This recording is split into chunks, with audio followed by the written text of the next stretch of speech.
from the 39 now. They'll come up on a 1st and 10. A little jet sweep to start the drive. And they're going to be set up down around the 15-yard line. That one goes for 24 yards.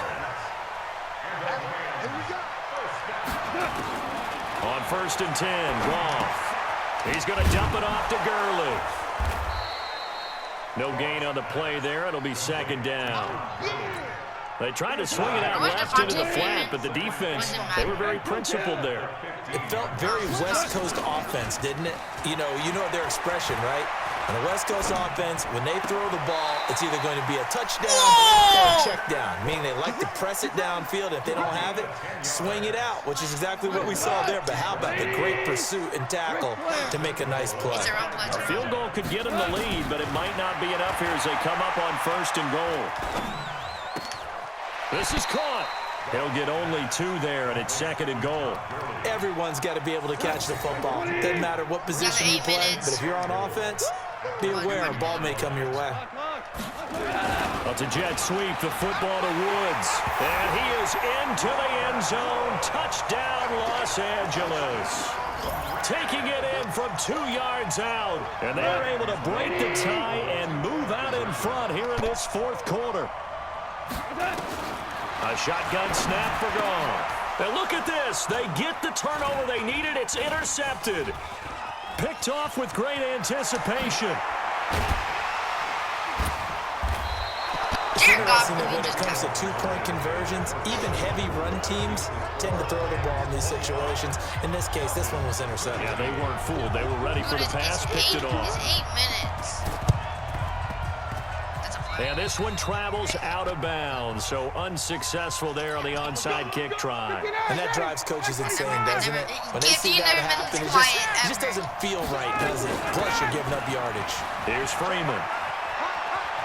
And he'll go out of bounds after taking it a little further down inside the 40. Give him 5 on the carry there, and it'll be 2nd down. Tommy. From the 36, Ryan has got Hooper on the short connection. And down right around the 32-yard line, 4 yards on the pickup. The Falcons on 3rd down. They're right at about the league average, 40%, 4 for 10. Here it's 3rd and 2. Now throwing on 3rd down there, but he cannot connect. Brandon, at least there's one bright side to that incompletion. What's that? It wasn't an interception. Wow.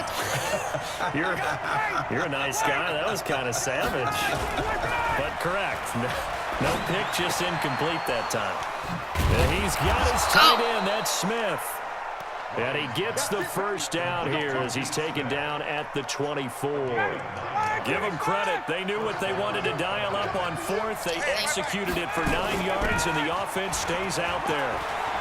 Freeman the 1st down and more. And he is into the end zone for a Falcon touchdown. Taking it in from 24 yards out as his guys are an extra point away now from taking the lead here in the 4th. Well, partner, that was another explosive run, and one thing I've learned in our time in this game, yes, the offensive line has to get a lot of credit, but for big runs to occur, the wide receivers have to block well downfield. And then you have to have a good guy carrying the ball, too, right? Oh, without a doubt, you need that difference maker lugging the rock. This is taken at the 3. And some good coverage there by the kick team as they'll bring him down at the 16-yard line. Goff will lead the Rams up here 1st and 10 at their own 16. Back to throw, Goff. And they'll set up the screen to Gurley. The 1st down screen pass, good for 5. 2nd and 5 after the 5-yard completion on 1st down. Now it's Goff.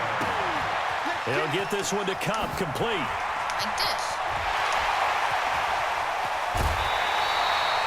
A big play there, Goff to Cup, 41 yards.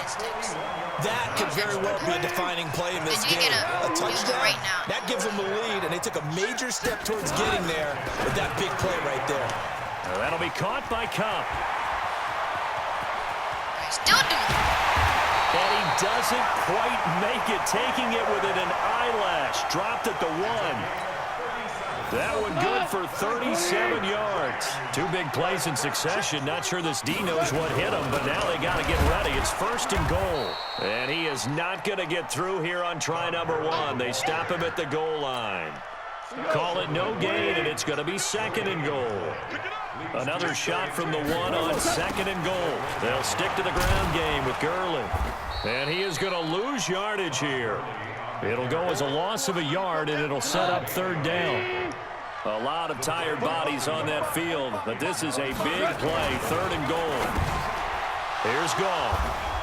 And a big turnover there as his guys will get the football back.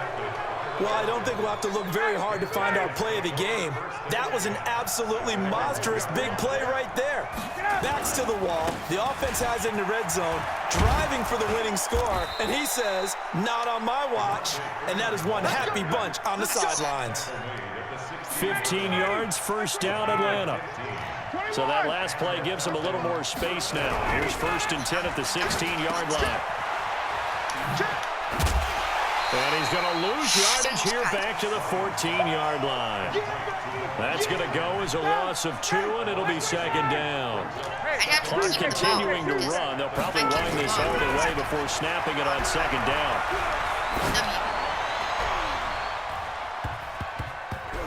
Now, meanwhile, here's a 2nd down throw that's knocked away and incomplete. Julio Jones once again the intended target, and it's 3rd down. Ryan on the handoff. It's Freeman. And they're going to get him down well short of the 1st as he can only get this to about the 19. It's a gain of 5, but it'll lead to a 4th down. The offense is going to stay out there. They've converted twice, failed once so far on 4th down. Let's see what's in store here. Here's Ryan. He's going to have the hook up to Gage. And he's brought down, getting this one up to about the 35. It's a gain of 16, 1st down Falcons. 4th quarter, 2 minutes on the clock in a tight 1-point game. So it's Falcon football as we welcome you back. And let's see what they've come up with offensively after having time to talk it over. A run on 1st down, but it's not going to get him much. Maybe a yard, and that's all. Corey Littleton there on the tackle. So 2nd and 9, and you'd have to figure just about all 11 probably crashing the line here. They'll eat some clock with Freeman. 9 yards to pick up there, and it's a 1st down. Yeah, I went so back. Isn't he? Still looking fresh in this one despite the heavy workload. But you and I both know, well-conditioned, and he did tell us that he thrives on being at his peak late in ball games. He'll be taken down at the 48 for a pickup of 2 yards. Give him a couple on the carry there, 2nd and 8. If nothing else, they've already taken a couple minutes off the clock here already as they come up 2nd down. On 2nd down, it's Hill. And he's going to have to protect the football and take his lumps here at this stage of the game as they stop him behind the line. The Rams going to go ahead and use the first of their timeouts as it comes with a minute 4 left to go in the game.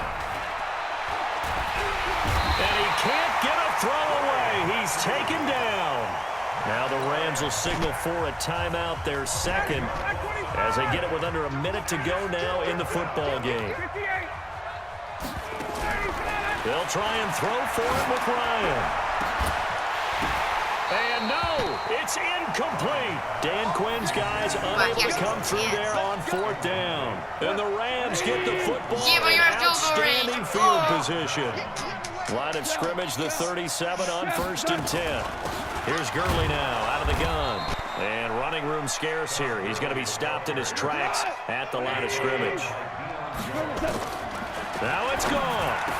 I know they got a little yardage there, but I'm not sure. He takes it across for the touchdown, and they've taken the lead late in the final minute of the 4th. Wow.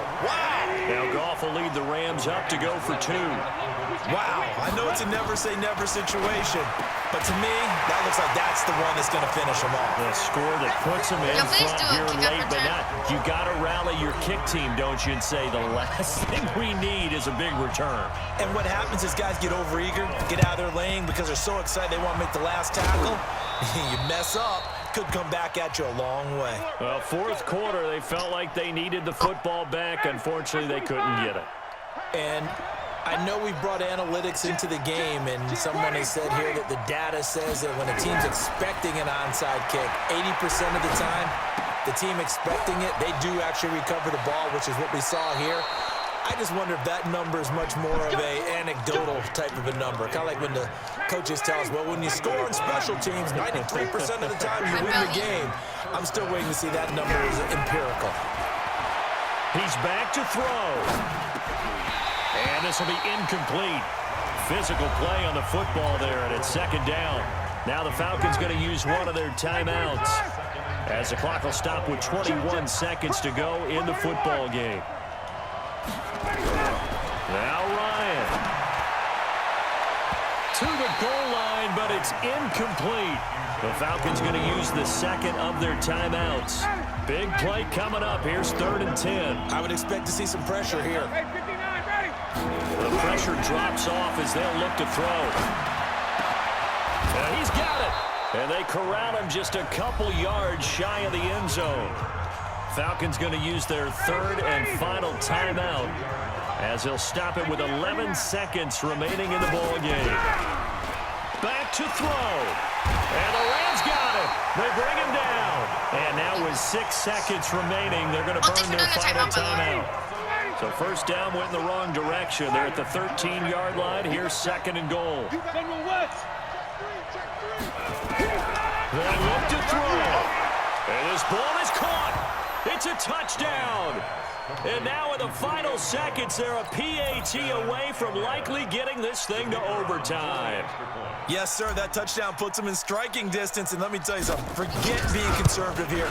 Go for it, go for 2. Well, going for it on the road. Want to win it right now? Well, win it right now, have the momentum, go ahead and get it done. A very important extra point there, up and good. And we may very well be headed to overtime. So here comes the kickoff now, all even here in this 4th quarter.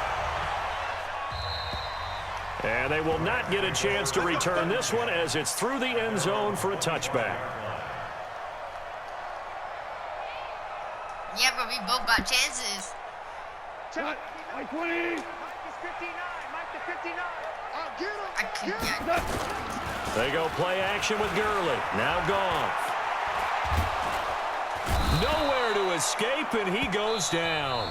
And we've got free football. 4 quarters done, and we're dead even. We'll have overtime after this timeout. And here in overtime, if the team that receives the ball scores a touchdown, it's over. If they don't, we can still have some more football. That's exactly right. If they go down and kick a field goal, the other team gets a possession to either he match it gets or score a touchdown to win the ball game. If both teams kick field goals, the next team to score wins. But if the receiving team throws a pick six or fumbles the ball and gets picked up by the defense and they score, the game is over at that point. And that'll carry over the back line of the end zone for a touchback. To beat the one who gets OT. Who gets the LA offense ready to go for their next drive. They control their own destiny here. They have the football in overtime. Obviously, a touchdown would win it. And I think teams around the league are still adjusting. Oh, and it's intercepted. Ricardo Allen with a pick. Oh, he breaks a tackle, and he's got an alley. Pushing tacklers aside. And a great return as he gets this all the way down close to the 30-yard line. A costly mistake here at OT. And you know what they say, when you throw an interception like that in overtime, you don't usually get a chance to throw a second one. I mean, I'm not sure the analytics on it. Say that's Marvin, our statistician, to ring that down for us. That's typically how coaches and teams feel about it. You throw one, you likely cost yourself the game. A 3-yard loss to start the drive. They'll look to make that up and then some on 2nd and 13. Jones has it. A good pickup there, 13 yards as they get closer for 3rd down. Cool under pressure right there, escaping the pocket and finding what I think was not his primary target. And some of these guys are just so comfortable getting outside of the pocket that they'll do it on purpose. It doesn't even need to be a breakdown. Just they move, and they know it affects the defense because a lot of times you get lost in coverage in the secondary, and I think you're exactly right. Wasn't his primary target. Found a secondary guy who sprang open, probably because of his movement out of the pocket. You don't get an interception on you. We were just treated to an absolute Open that on game. you.